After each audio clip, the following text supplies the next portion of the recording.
Because if that's the biggest you can think of and you're game to go there, then that's starting from where you are. You could be saying, I don't want to take the slow path. I want to get there faster. And it'll be like a client of mine. I'll just read his testimonial in here. Where is it? He says, I've been managing people and processes for over 35 years and have been taught by the best. What I've learned from Lynne can be best described through an analogy. A novice downhill skier starts at the top of a huge hill. Okay, so that novice downhill skier, you don't start from the top of a huge hill, right? They're nervous, knowing that they must make their way to the bottom by this path that's in front of them. On the way down, they're out of control, narrowly missing trees and rocks and barely keeping their balance, thus avoiding a dangerous, maybe fatal fall. Upon reaching the bottom, they are overcome and relieved and hope that they never have to do this again. That's what can happen, is you do it once and go, oh, that was once in a lifetime, and it can set you back. However, he says, a professional downhill skier starts at the top of the same hill, all nervous, knowing that they must make their way to the bottom by this path, competing with others of their skill level. On the way down, they are nearly out of control, narrowly missing rocks and trees and barely keeping their balance, thus avoiding a dangerous, possibly fatal fall.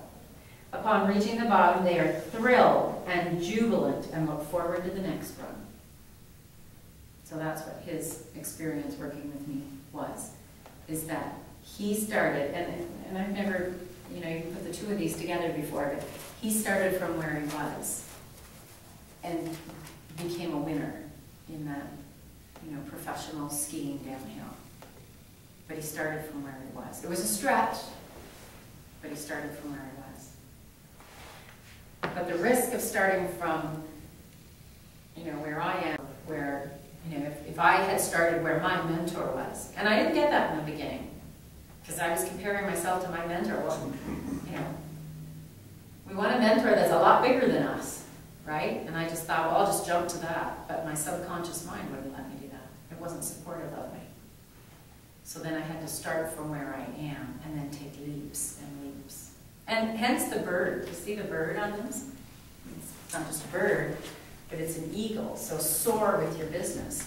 That's what I was doing, is soaring. I saw all these obstacles in my way, and I said, I don't want to be clambering up that hill and through all those jagged rocks. I just want to take flight and soar up over it. And I did. But it took me a while to gain that, whatever it took, in my wings to be able to get up that high. But I didn't want to hurt myself. That's what my image was. I don't want to get cut and bruised and bloody. So I hope that is helpful for you. It's just that there are a lot of people who would do that novice down the...